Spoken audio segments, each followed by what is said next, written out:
and welcome to First Things First. I'm Jenna Wolfe. As we do every day with introductions, he's the Hall of Famer Cris Carter. This is Nick Wright, and good morning. Man, what a few weeks to be a Philadelphian.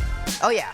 Basketball team on a hot streak, win a Super Bowl, and go ahead and peel another national championship. Does Jay Wright. Get in the playoffs. Man.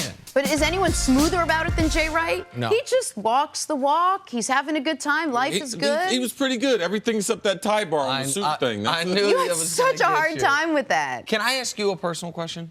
I'm afraid, but okay. Do you have just the slightest crush on Jay Wright? Oh, Just there's a no little bit? doubt. Okay. It's there. It's more than the slightest. Yeah, I have a crush on two people, Danny Ainge and Jay Wright. I've been very open about that. One of those totally understandable. The other one, man. Okay, well, let's not say which one is which. Let's just get into it. I love Jay. He was always great with me when I was in Philadelphia. Absolutely. So. He's been great to the show. All right, speaking of the big marquee game last night, so 2 months ago, the aforementioned Jay Wright came on this show. He laughed, he smiled, he talked about the joy of college basketball, and I thought to myself, no way this guy's going to win another title. He's too nice.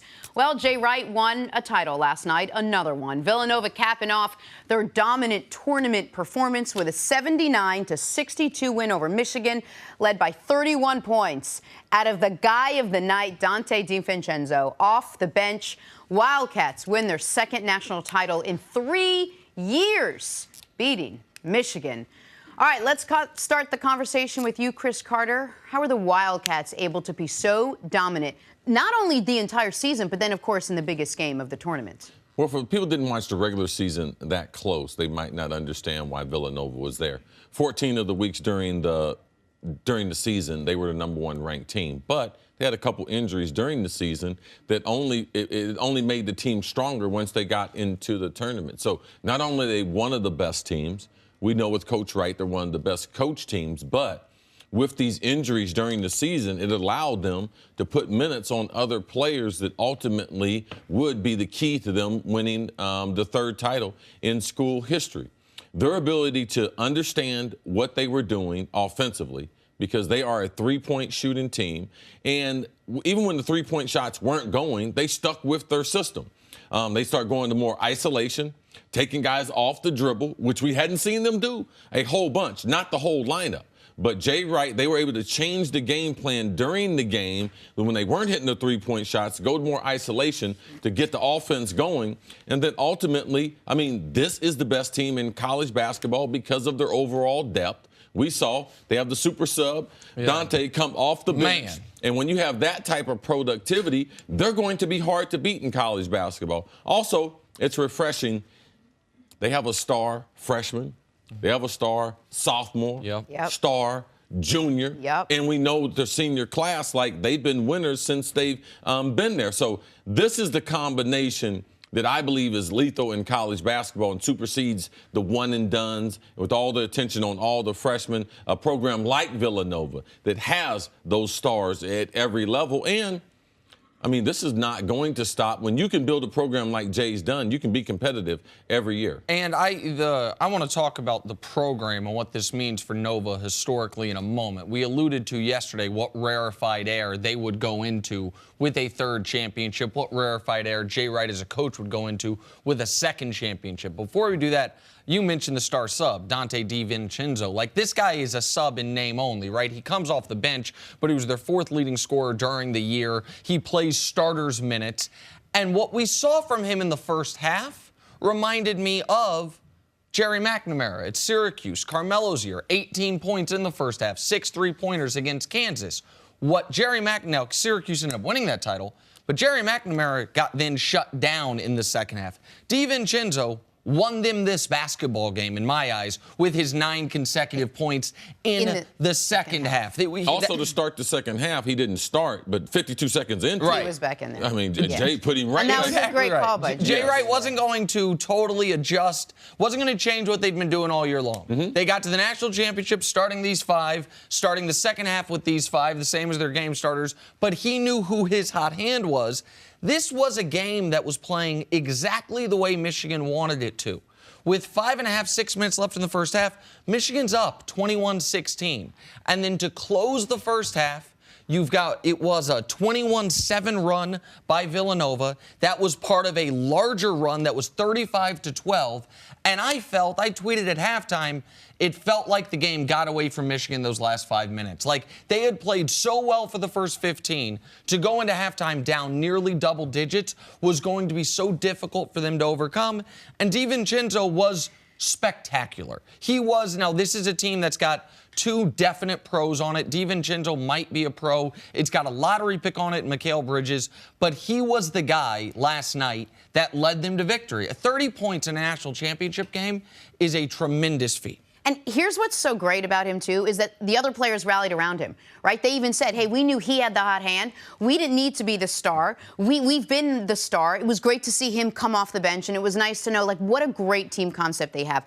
But this wasn't just the final game that this Nova team dominated. I mean, they covered the spread every game. They were so dominant throughout the entire tournament. How were they able to do that, CC? Man, they're really talented.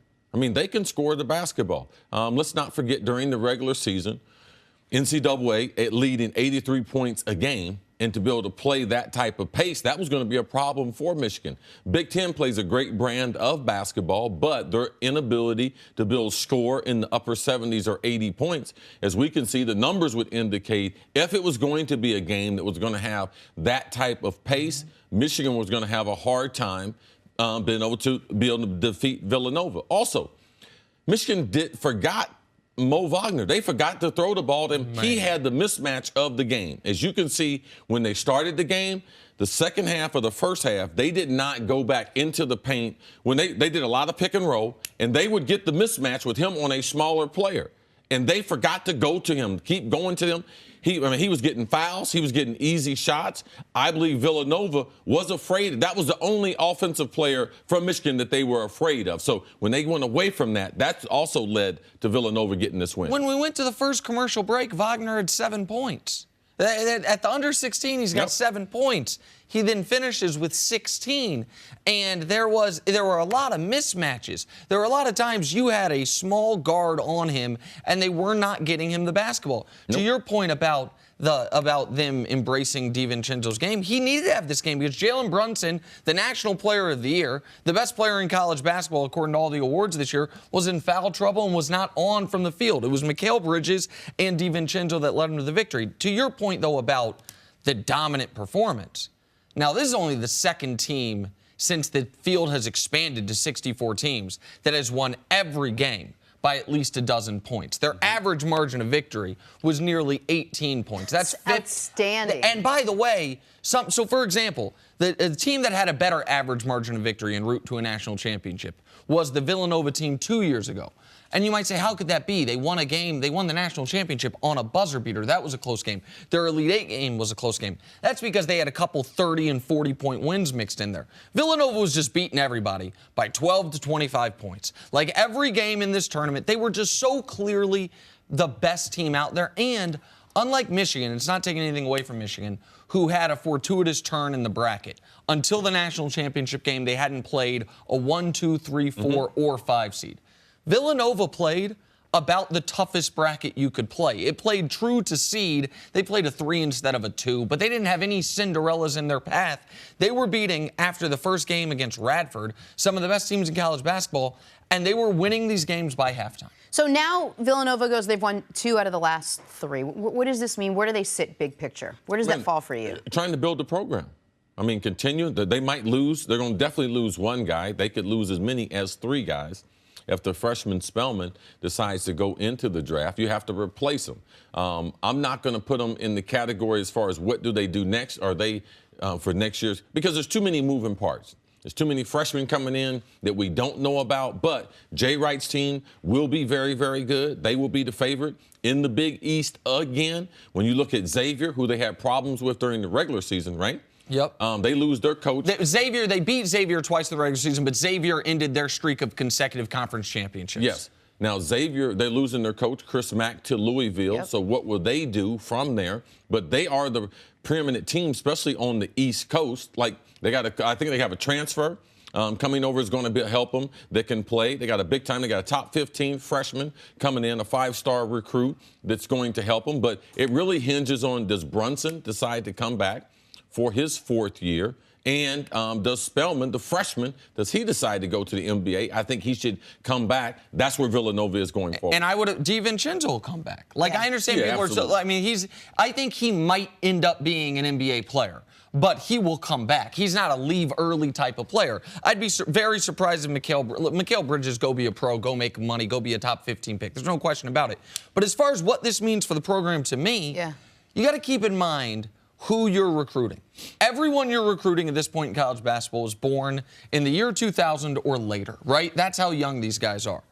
Since the year 2000 to now, only Duke, Carolina, and UConn have won more championships in these players' lifetimes. I'm not even including, obviously, their first one in '85. From 2000 to now, only Duke, Carolina, and UConn have a better winning history for when these players were alive to watch college basketball. Like, Villanova has won as many championships in the last 3 years as Kansas, one of the true blue bloods, has won in the last 60 years. That's crazy. They've won as many championships they've won more championships in the last 2 years in the last 3 years than UCLA has won in the last 30 years. Like, so the blue blood thing can kind of be fluid. And if you're a young recruit and you say, I want to play for a cool program, I want to play in a cool city, and I want to play for a program that has a winning history. And a good coach. And a great coach. A great coach. Throw that out there. That is, Villanova now is all of a sudden near, if not at the top of that list. Right. They end up getting one of the recruits that left Arizona with Arizona involved in the shoe scandal. Right. He's decided to come to Villanova. So the kids out there, their eyes are on Villanova as a viable option, one of the top programs. We have Jason Capel coming on a little bit later. We'll talk more about this game. All right, coming up, could the Patriots really be moving on from Rob Gronkowski? Talk about that next on First Things First. Anyway, hey, have we seen the last of Gronk in New England? Because rumors are swirling that Bill Belichick is frustrated with the fact that his tight end hasn't been willing to fully commit to the Pats this season. Oh, but don't worry, because rumors are also swirling that Gronk is equally as frustrated with the strict confines of the Patriot way. No official word from either side, but it appears as if things could potentially be getting contentious in New England.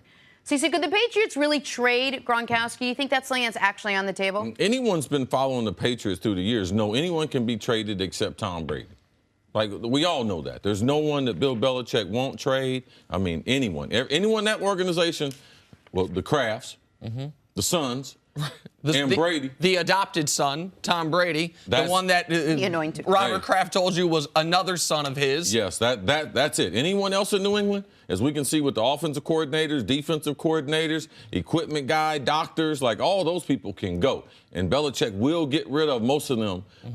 But Gronk can be traded. But my thing is, I believe that Gronk, he has let this information get out there, but I believe Gronk is smart enough to realize that things would be different in his life without Tom Brady. So he doesn't necessarily like how they do things in New England, but he's also understanding that, wow, man, they come up with a great game plan for me week in, week out. They put me outside. They find the mismatches in every defense. So every game I'm in with New England, I got a chance to be a superstar, especially with TB12 throwing the ball to him. So, yes, Gronk might not be happy with the situation there. And New England, of course, they can trade. They'll trade anyone. Right. We've seen them trade some of their best players, and that's one of Bill Belichick's things that he does. He likes to get out of a relationship at the right time for him.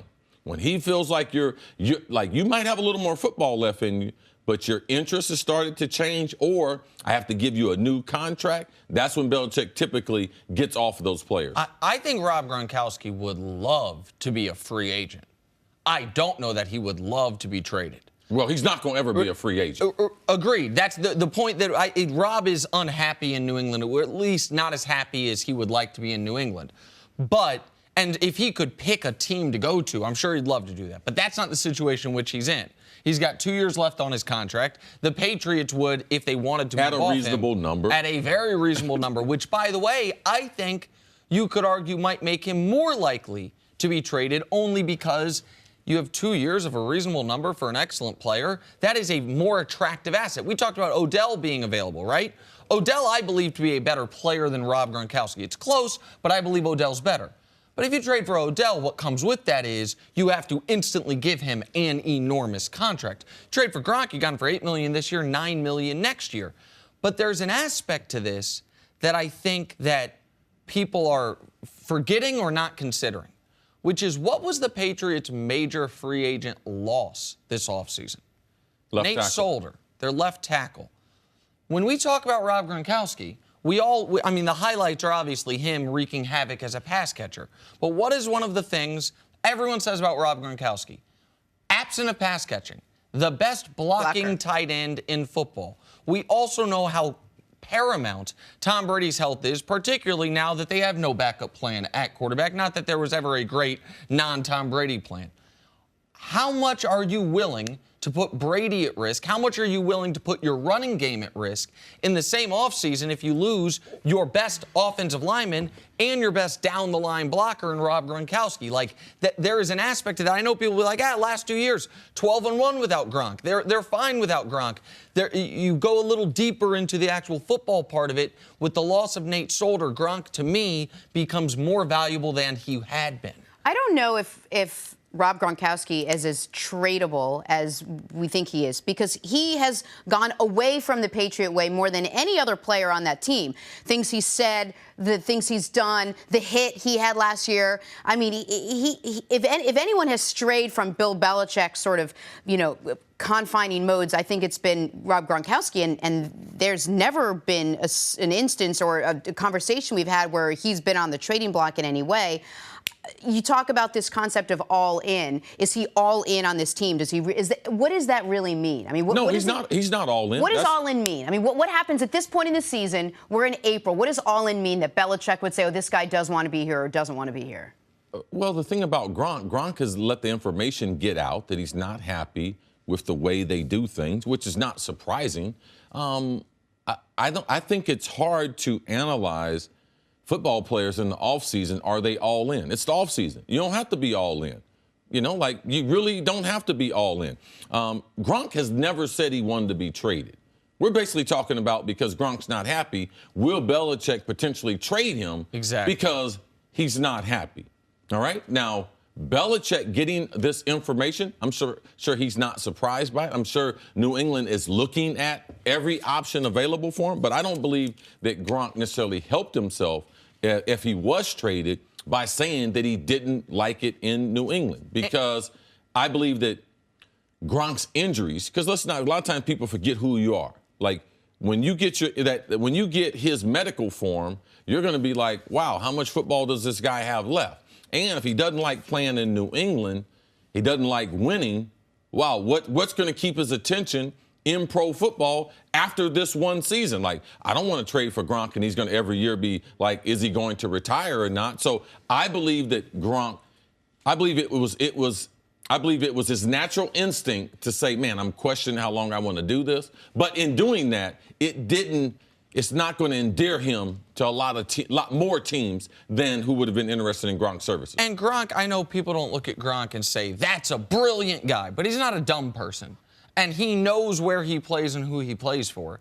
And he knows the implications when someone with his type of prominence and social media following goes on Instagram and Twitter. And it's one thing to congratulate Danny Amendola. It's another thing on Instagram and Twitter to say in all caps, you're free. He knows the reverberations that will have on shows like this, and most importantly, in New England. And he chose to do it anyway, and so we'll see how Belichick feels about it. All right, let's talk some basketball on the other side. Coming up, are the Rockets in the driver's seat for the title? Next on First Things First. Time for stories to start your morning.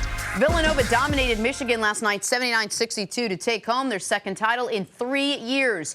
Wildcats were led by sixth man Dante DiVincenzo, who dropped in 31 points, took home the Most Outstanding Player award. It was a great season for Villanova. Nick, how was Nova able to dominate the Wolverines? After basically about 15 minutes of the Wolverines playing their style of basketball, Nova started hitting shots, and it felt to me a little bit like Michigan went away from their game plan. You saw a few times, particularly early in the second half, Nova came down, hit a shot, and Michigan did what you can't do against this team. Take a quick bad shot. You take a quick bad shot against Villanova, you're drawing dead. You got to basically play a perfect game to beat this team when they're fully healthy anyway, and they got away from their game plan. And Cece, you brought up Mo Wagner, like, They didn't get their best player the ball. Yeah, he should get more than 11 shots. He played 33 minutes. He dominated the beginning, the first 10 minutes of the game. You got to get him more shots than that. But also you have to look at the veteran players and Jay Wright, everyone deferring offensively to go to Dante.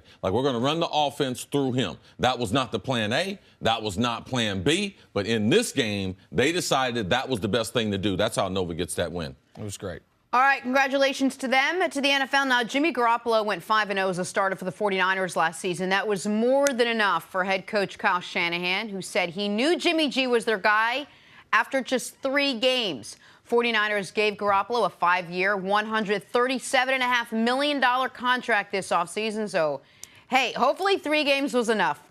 So, CeCe, what are realistic expectations for Jimmy G this season? Get San Francisco into the playoffs. Ooh, playoffs? Yeah, absolutely. That's what the question was. What's the expectations, Chris? Right. Chris said get them to the playoffs. Like, absolutely.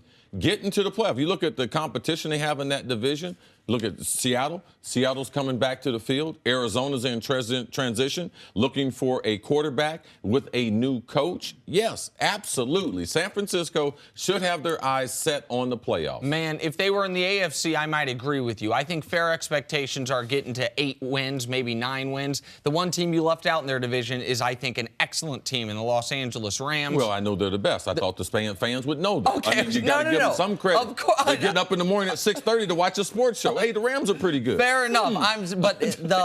In order to get a wild card in the NFC, I think you're probably going to need, like you did last year, 11-plus wins, and I think the Rams are better than them. So I think you can have a successful season in San Francisco without making the postseason. You got to keep in mind, up until Jimmy G took over, this was a team that was competing for the number 2 pick of the draft before they went on that 5-game winning streak. I think 8 or 9 How many games wins. did they win in a row just in the season? 5 straight games. Yeah, after you win 5 straight games, you're thinking about getting into the playoffs. Okay. An NFL team. All right. Hey, how important is a good night's sleep? Very important if you're Klay Thompson, apparently. So in a recent podcast, Kevin Durant let us in on a little secret. Klay slept through practice the day before he went off for 60 points against the Pacers last season.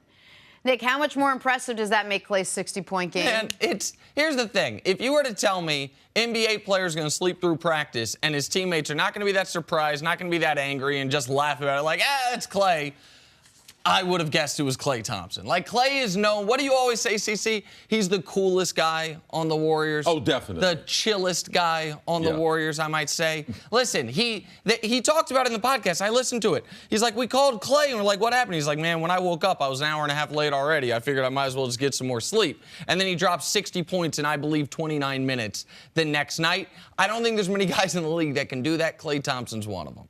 It's an impressive thing, especially because you know your schedule. And you get anxiety to be able to come out the next night. But I'm not surprised with Klay. I'm not surprised, though. Of all the Warriors, of their 3 stars, that was the one that you said, one of them overslept, next night got 60. I've been like, that's probably Klay. Yeah, the oversleeping is the context. Yeah, KD would have had one of his Twitter accounts wake him up. Hey, finally, we're talking Tiger Woods. So the Masters starts on Thursday. The buzz starts today with Tiger Woods and Phil Mickelson being paired together for a practice round. Tiger will be looking to take home his 5th green jacket. What are fair expectations, CC, for Tiger heading into Augusta? I know Tiger Woods. The fair expectations for him would be to take home his 5th green jacket. Yeah. And the reason why is he knows this golf course. This is his favorite golf tournament of all. He's won it 4 times. The golf course sets up for his skill if he can hit his driver. Now, listening to Freddie Couples do an interview after yesterday's practice round with Tiger Woods. Tiger's made a couple of different changes in his equipment leading up to this event. He struggled with his driver. He struggled with his 3-wood as far as can he hit those things from right to left compared to hitting them left to right, because on Augusta, the par 5s, that's what you have to do. He's put a lighter shaft in both of those. Freddie said on the first tee, if you know Augusta National, he carries it over the first bunker, which is about a 305 carry. That was his first swing of the day. He said that's the most impressive ball striking that he's seen Tiger Woods in a long, long time. So hearing that, knowing how he's played, knowing inside how much they love this course, and be able to come back. This is not a comeback like his previous comebacks at the Masters. This is Tiger Woods is returning healthy returning. He's not just returning to golf. He's played a few tournaments leading up to this, which I believe will get his nerves ready for the weekend. Tiger Woods should be the favorite at Augusta in 2018. Listen, you pointed out the Fred Couples interview, so I listened to it. Hearing a guy that's obviously, I mean, he seems like he is something of a fan of Tiger Woods, but a pro, an all-time great, talk about him in these terms is exciting. Now, I know his former coach, Hank Haney, came out and said, the idea that Tiger's even one of the top 10 favorites is ridiculous. There's some bitterness there in my eyes. When you watch what Tiger did over the last month, when you watch him come in second with a putt to force a playoff at the Valspar, that was a tournament he couldn't score in the par fives, and he still did that well. Then you watched him the following weekend in one of the toughest fields, where dominate on the par fives, and if not for an out-of-bounds shot on the fourth, the final hole of the tournament, he was potentially going to make a charge up the leaderboard where Rory ended up running away with it, but Henrik Stenson, right, Rory ended up being great, but at the time, it looked like Tiger could go get it. Cece, where are the scoring holes at Augusta, primarily? The beginning or the end of the 18? On the back nine. On the back nine. That's another reason this is great for Tiger, is because we know that Tiger's first hole of a tournament, first hole of a round, particularly first hole of a tournament, doesn't always go great for him. That first drive, first shot, if you blow an opportunity at a scoring hole early, if one of the easier holes is the first hole, that's not great for Tiger. But once he's in a rhythm, once you get to holes 14, 15, 16, he's in a rhythm, that sets up brilliantly for him. And Cece, what you've talked about, his erratic nature with the drivers, Augusta's a little more forgiving. Very forgiving. Because of how wide the fairways are. Like all these things, I know it's rose-colored glasses, but for all those actual golf reasons, I think he should absolutely be near the top of the favorites, if not the favorite. Can you imagine if Tiger Woods, having gone through everything he's been through in the last couple of years, comes back to win his 5th Masters? Can you imagine what that would do for golf? Yeah, I see what it's doing for golf. It's got us watching. When Tiger Woods shows up to a tournament, twice as many people are watching that event, and there is a reason. But as Nick said, we're watching something historic here. Yeah. There's never been a PGA Tour player have a fused lower back, and that's where Tiger Woods is, and I expect him to win another major this year, and I'm hoping it's this Sunday. Oh, that'd be so amazing. All right, new topic now. So at the start of the basketball season, the Warriors were the overwhelming favorites to win it all. Overwhelming. Now with injuries up and down that roster, not so much. According to major sports books, the Rockets and Warriors both have the same odds to win the NBA title. Both teams sit at 1 and 2 in the Western Conference, so that just adds to the drama. Nick, are these teams really that even? Well, right now they're not even. Right now the Rockets are better than them. Right, just listen, right now the Rockets played 41 games with their best 3 players, Harden, CP3, and Clint Capella. They are 39-2 in those games. To beat the Rockets in a series, you're going to have to beat them 4 times. Assuming those top 3 guys are playing, you're going to have to do something in a 7-game stretch that has not been done, it's been done half as many times in a 41-game stretch. But what this tells me, because this was shocking to me, that I saw that the general Vegas sportsbook consensus now is Rockets-Warriors, even odds. But depending on where you shop the line, it could be a little different, but basically even odds. What this tells me is Vegas thinks what Chris Broussard thinks is the case, what Chris Carter thinks is the case, and what I have dismissed as a possibility, that the Warriors could possibly got in the first round. They are baking that into the number, that the Warriors, without Steph Curry in the first round, that the Rockets might not have to beat them. Because what the doctors are telling is that Steph should be fully healthy come round 3 of the playoffs. We know that Durant and Klay and Draymond Green, those injuries are not ones you're worried about a month from now. I don't even think they're really worried about those injuries right now. Klay is back. I mean, their guys are back. What this is telling me is, because I do think if the Rockets and the Warriors face in the Western Conference Finals, Vegas would say the Warriors are favorites whether they should be or not. Vegas thinks, the public thinks, that the Warriors are vulnerable in round 1. That a series for them without Steph Curry, even with a healthy Kevin Durant, even with the rest of their roster, that they could lose in round 1, and they don't think that about Houston, and that's fascinating to me. I'm surprised for a different reason. I'm surprised that Houston is not the favorite more so than Golden State. Wow. I don't think that they should be even money. I know that Vegas is giving the respect to the Warriors, but Houston has been more consistent. Steph is out with an MCL. This is week number 2, and he could be out as much as 6 weeks. So for me, even if he does come back, I know he's not going to be 100%. Now, when the doctor tells you come back between 2 and 6 weeks, he's talking about for a normal person. Right. A normal person, 2 to 6 weeks. He's not saying for you to be playing championship basketball, to be in a highly contested sporting event. No, that is not baked in there. So I think Houston should be the favorite over Golden State. I don't think their odds should be even. Cece, do you think that Steph, whenever he comes back, is not that he's not going to be back to 100% this season? Is that correct? There's no one else we've seen with an MCL. KD talked about it. Steph, when he had it last time, that first week to 10 days, they are not healthy. Like, they are struggling. We talk about the competition, the intensity of playoff basketball. Let's not lose sight of that. KD was out 6 weeks, and they'll tell you they did not come back healthy. Why would we think Steph would come back healthy? Like, this is not a matter of, oh, this guy's a fast healer. We're talking about a ligament to your knee, the MCL. Right. So I do believe he will be hampered throughout the playoffs. I have a question. If at the beginning of this season we said the Warriors, coming off the last couple of years that they've had, we're going to go into the playoffs without Steph Curry, is there any doubt that they'd still be as dominant? Well, as dominant, they wouldn't be as dominant. But I think if in game 1 of this year, Steph Curry blew his ACL, and he was out. And he was out for the year. I think going into game 2, the Warriors still would have been the Vegas favorites. But that was before we knew what we know about Houston. Like, the other part of this is how great Houston has been. Yeah, I think it'd be a little bit different because you have the whole season develop a different style for Golden State. Right. So it's hard to make that comparison because he is coming back, and they would be a different team. So your hesitation about the Warriors is not so much that Steph's not in it, is that whole offense runs around Steph Curry, and they don't have enough time right now to game plan an entirely new offense if you don't think he's going to be 100%. None of the teams, the top 2 teams in the East, the top 2 teams in the West, none of those teams can afford to lose a starter, let alone someone like Steph Curry. Like, I think that we're just losing sight of how good these players are. Steph's not healthy. Wow, that's going to drastically affect the Warriors. Harden, if he wasn't healthy, it would drastically affect Houston. But the reason that people feel differently about the Warriors is none of those other teams, and in fact, no other team in the history of the league has as their second option an MVP. It doesn't matter. In this, it's still not enough talent to win a championship. That's the reason why they went out and got KD.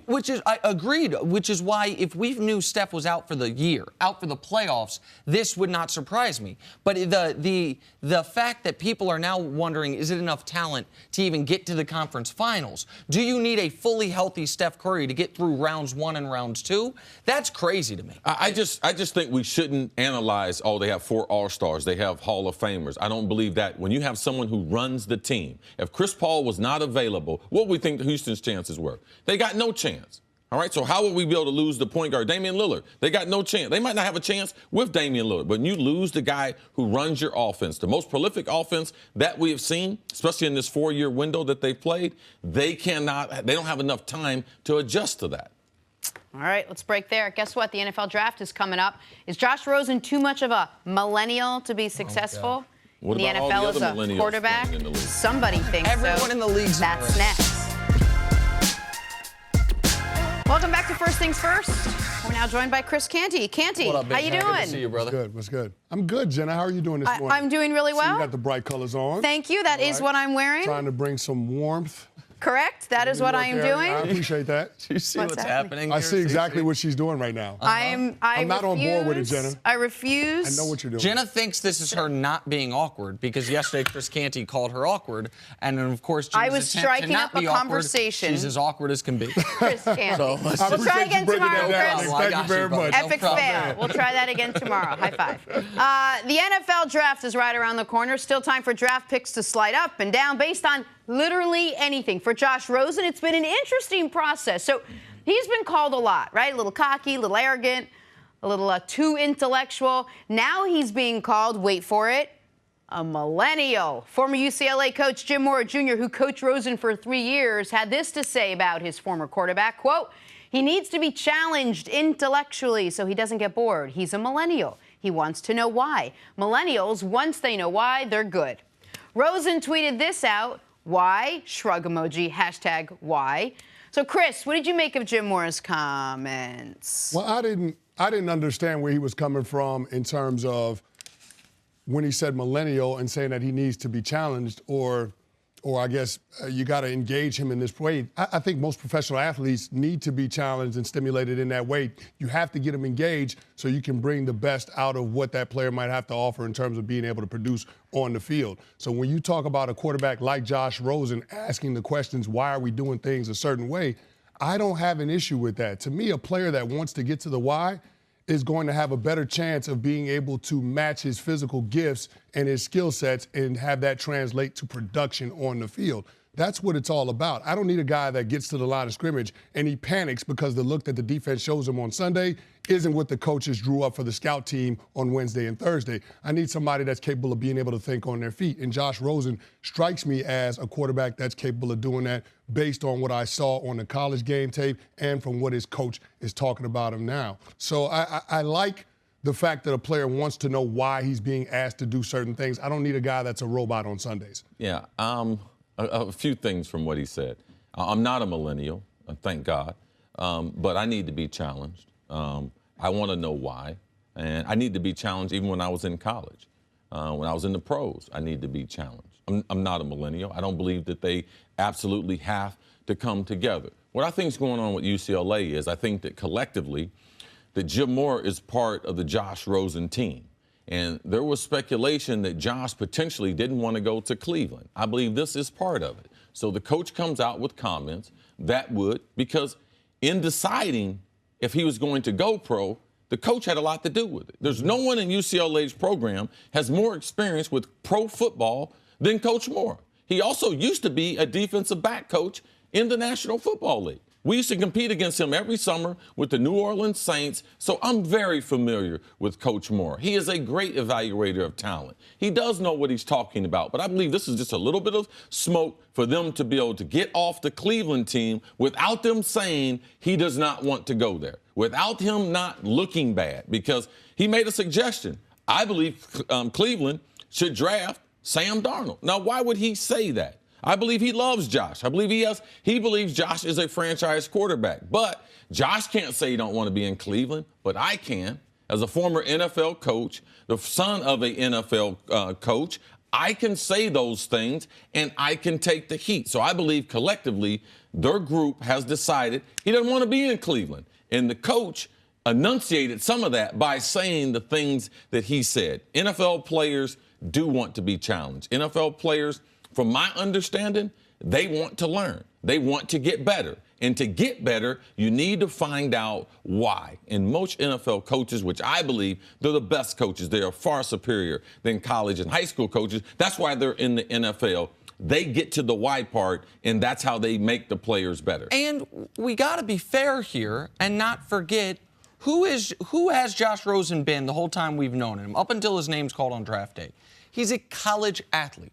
A student athlete is what we're told. What is college about?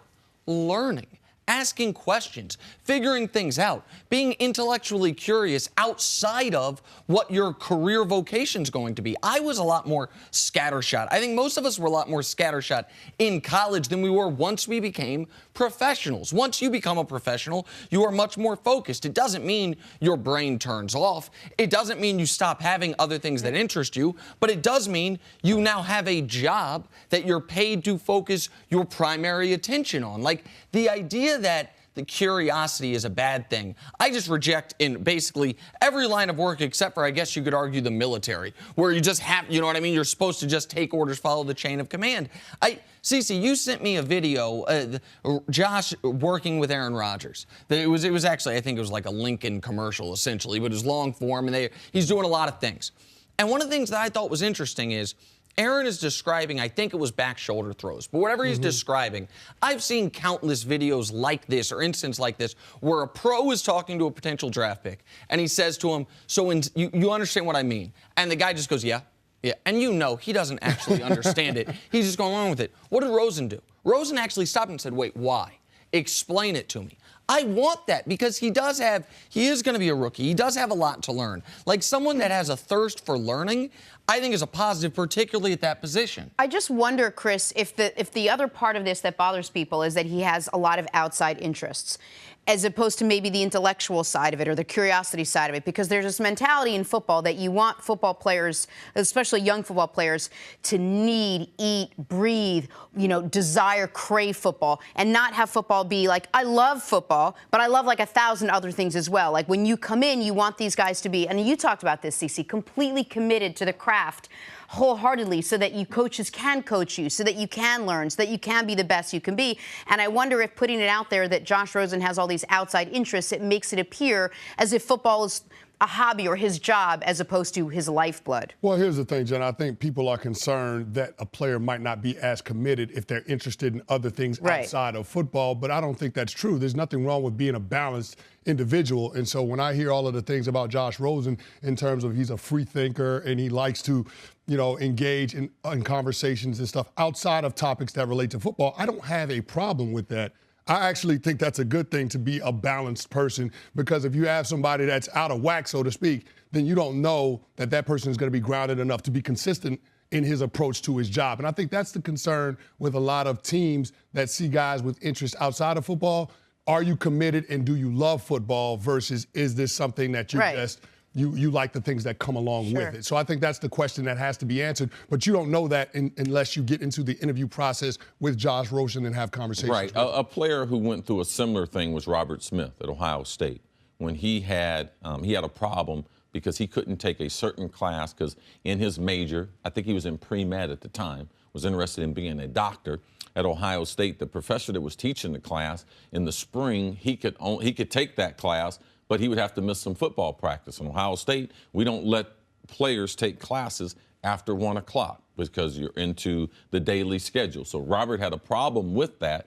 So he had some of these same questions. Does he love football? Is he more interested in being a doctor? Is he more interested in his education? Is he too much of an intellectual? And this was a long time ago. So it's not as if we haven't had this question before. Most of these people, though, they're not in the NFL locker room. They don't realize there's a lot of bright people in there. There's a lot of bright coaches. And the more you can learn, the more you can learn does not put a ceiling on your potential. Regardless of what your ability is athletically, if you're not a learned person, your ceiling is limited to what you can be. The greatest athletes that we have seen, they also happen to be the people that are learned in their craft. And that elevates them above people who are just talented. Everyone in the league is talented. So what's going to separate you? Your ability to be able to learn something and apply it and apply that skill to your game. The locker room is full of people just like Josh Rosen. They just don't have the same background. They don't come from wealthy families. They don't have the things that he had going for him when they got to this point in their life. And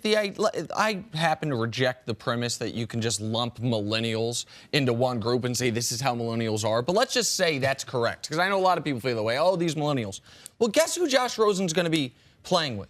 A bunch of millennials. Millennials are people born from 82 to 04. Like, basically everyone in the league, Aaron Rodgers' age or younger, is in that group. So if it is a lot of people he's going to be playing with that are intellectually curious, do have outside interests, that makes him relatable to them. We're seeing guys throughout with the more socially conscious athlete now, we're seeing guys show you that while they are extraordinary athletes and very dedicated to their craft, they do have outside interests. Like, to me, that makes you relatable as a right now in the NFL locker room, it's more geared towards the millennials and how they teach things, how everything's applied, how everything is downloaded on the computers. Yeah. It is not fit for the generation before them. The NFL right now is fit for millennials, and that's why the league will continue to prosper. Well, Cris Canty, I have no outside interest other than this show. This is literally the only thing that's not true. That is 100% true. You are a gym rat. You're right. I have two interests. Exactly. We'll be doing stuff related to the show. 2 interests. That's it. Just the gym and this show. Stop rolling your eyes. Check it out. Chris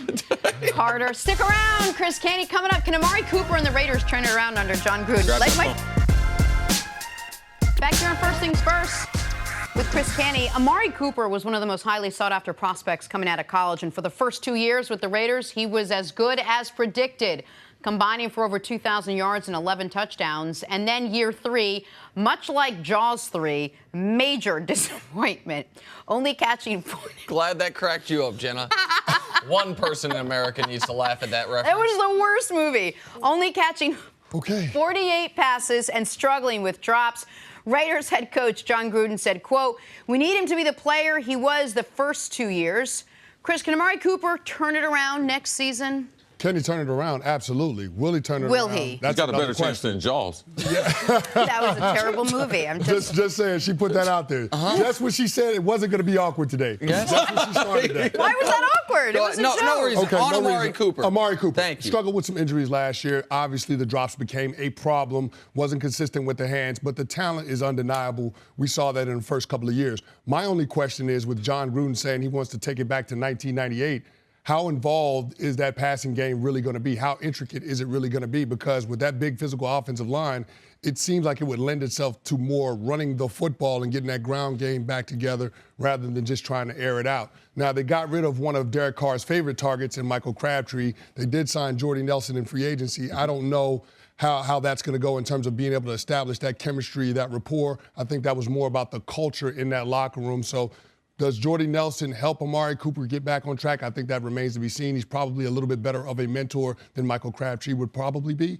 But in terms of getting Amari Cooper back to being a 1,000-yard receiver, a Pro Bowl caliber receiver, I think it has to do with making sure that he has his confidence as a receiver and that he can get himself physically able to be on the field every single week and be productive. I think that's the biggest concern with Coop, is making sure that he's healthy. Yeah, Amari is like a lot of young wide receivers. They might have some type of success initially, but the game is moving too fast for him. Amari, he should be one of the perennial Pro Bowl players, especially with Carr as his quarterback, so he doesn't have that excuse. Amari's problem is he's just putting too much pressure on himself. He is the total opposite of what you think a wide receiver should be. He's one of the hardest workers in the building. He is not a me type of guy.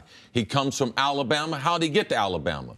By Miami of Florida, Northwestern High School. You don't leave Miami and go to Alabama looking for the easy way out.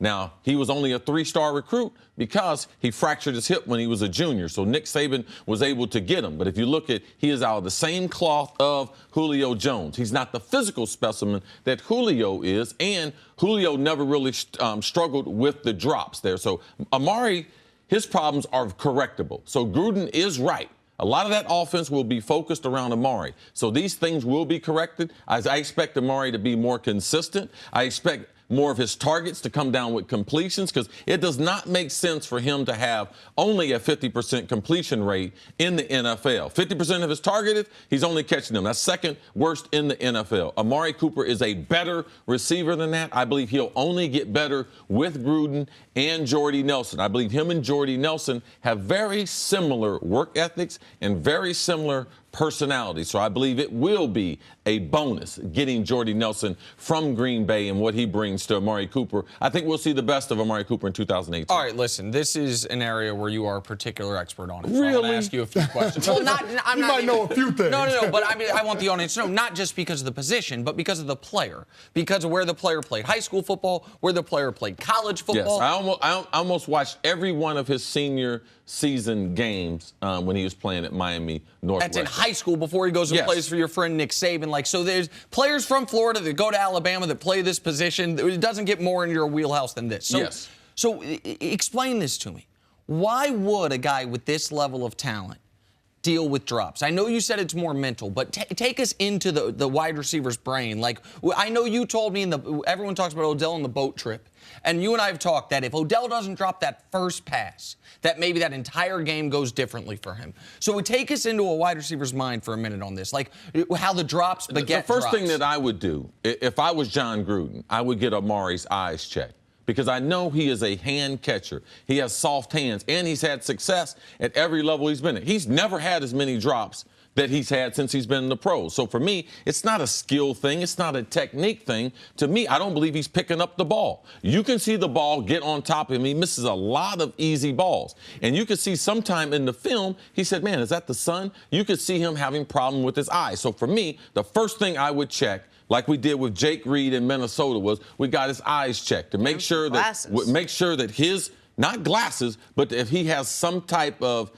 weakness in one of the eyes that prevents him from picking up the spin of the ball, and that becomes very, very important. Carr throws a great ball. You should not have that many drops. When you have that many drops, typically you would see it with someone like Peyton Manning or Eli, who throws a wobbly ball. When you have a tight spiral like that, there is no excuse. And I believe that's the first thing that I would look at. And I just believe it's also wide receiver maturity. You get more mature. You don't have those lapses in focus during the game. That's one thing that young receivers you see in the league also. And then I want to follow up and ask you something, because you alluded to you remove Michael Crabtree, you bring in Jordy Nelson.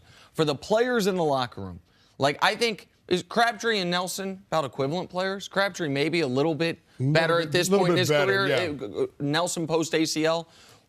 What does it say to the guys in the locker room when the new head coach maybe substitutes a slightly better player for a slightly worse player, and the reason is what you described it as? Ostensibly, it's about culture. And he gives, by the way, that other player a new contract while moving on from Michael Crabtree. Well, he also moved on from Marquette King yesterday. Yep. So it's clear that John Gruden is trying to send a message about what he wants his players' mentality to be. And I don't have a problem with that as long as it works out.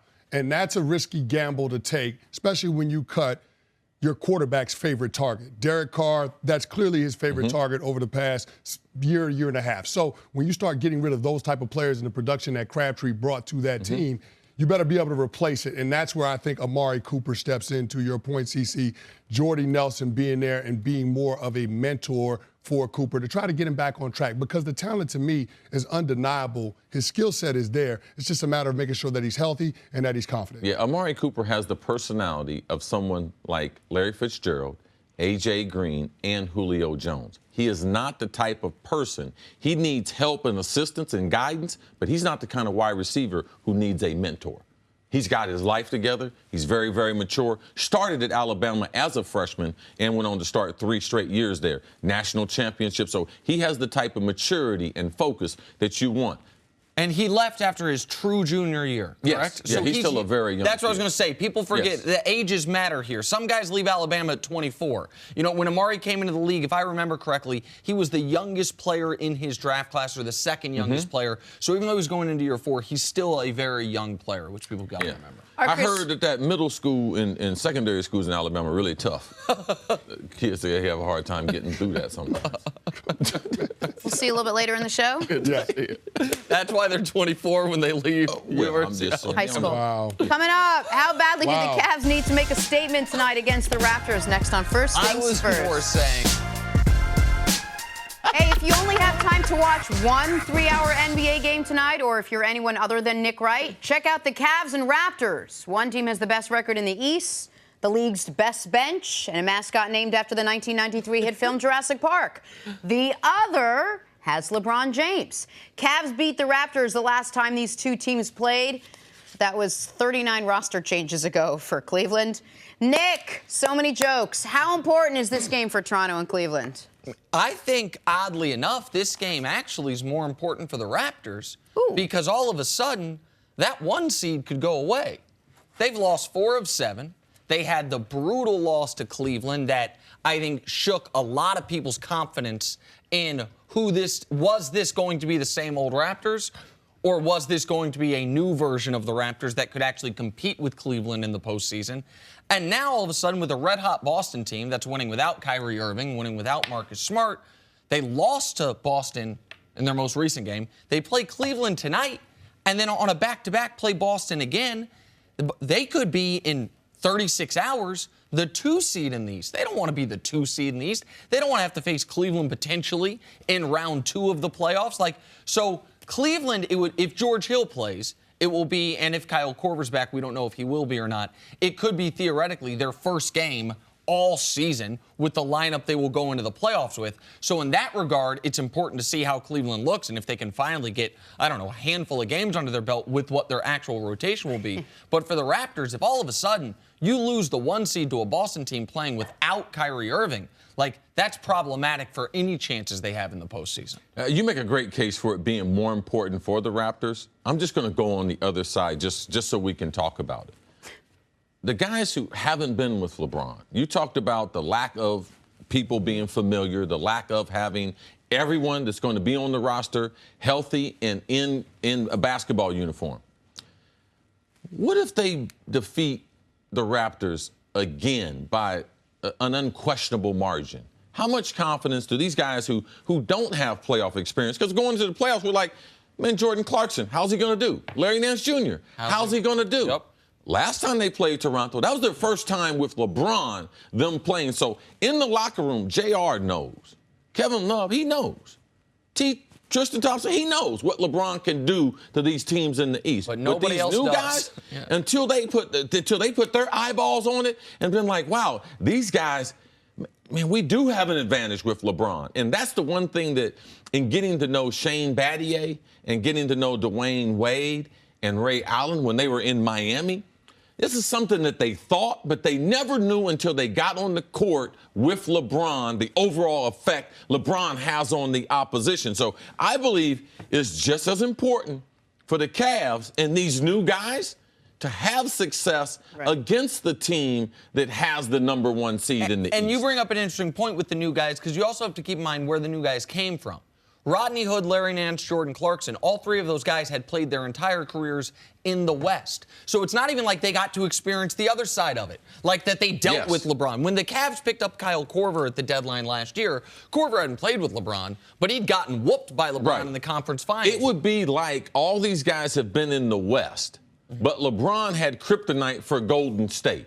But these guys had been in the East. They had never seen it before. They're like, man, Golden State's been killing everyone. So now they come to the East. LeBron has that same effect, and I just believe it has an effect on them. They don't have the playoff experience with LeBron, but the more games you can play in it like this, they bring you closer to what the intensity will be like in the playoffs. I think looking at the Eastern Conference now with a handful of games left, I don't seem to care that much that they still have to get George Hill and Kyle Korver back and they have to figure out a way to play. Like, maybe it doesn't matter because LeBron James has single-handedly taken this team on his back to where they are right now, to the point where no one's really sure who could be one or two when this ends in the East, where the Cavs could very well be in the driver's seat without even have their starting rotation implanted in place heading into the postseason. Well, Jenna, one day it will matter. Even with LeBron getting monster numbers in the playoff, it matters. LeBron, say he has a stat line of 35, 12, and 9. Where do they get these other 55 points from? These guys and whoever is the third scorer, we know what we're going to get from Kevin Love. But it's important who that third guy is. Is it going to be Rodney Hood? Do we have to wait for Clarkson to come off the bench to be able to get it going? George Hill, is he going to be strong? Kyle Korver, will he be a liability defensively? So, yeah, right now it might not look, man, they're just storylines. But come playoffs, LeBron needs some help. And who are these characters? It becomes important to be able to start identifying them. To CeCe's point, one of the last times LeBron didn't make the NBA Finals, when the Cavs got knocked out with a supporting cast that is similar to this one, got knocked out by the Orlando Magic. LeBron in that series averaged 39, 8, and 8. 39, 8, and 8 for a series, and they lost in 6 games and would have lost in 5 if LeBron didn't hit a buzzer-beating 3 to win Game 2. So, like, there is precedent, granted it was a decade ago, of LeBron being brilliant and his team getting knocked out. I don't think there's a team in the East this year as good as that Orlando team was. But one other thing to watch for in tonight's game. LeBron is talking more this year, more recently than I've ever heard him talk. I'm the MVP. I should be the MVP. Now, everyone at this table has said it's James Harden. I believe it should be James Harden. LeBron understands what these 3 games are: Toronto, Washington, Philly. He also understands that the Cavs, if they go 5-0 to finish the year, will somehow finish with more wins this year than they had last year when there was no turmoil, when they had Kyrie Irving. I think you're going to see the closest thing to playoff LeBron in the regular season that you could see tonight and down the stretch, and that'll give you a better idea of how good this team is against good competition when LeBron's firing on all cylinders. All right, let's take a break right there. Coming up, Josh Rosen's former coach has some harsh words for him, but are they strategic harsh words? That's next on First Things First. I'm Jenna Wolfe, and thank you for listening to the First Things First podcast. Make sure to subscribe and tell your friends, family, and coworkers about the podcast, which, by the way, is available on iTunes and all your favorite podcast apps. You can catch a fresh new episode every Monday through Friday on FS1, starting at 6:30 a.m. Eastern, 3:30 a.m. Pacific. So long, everyone.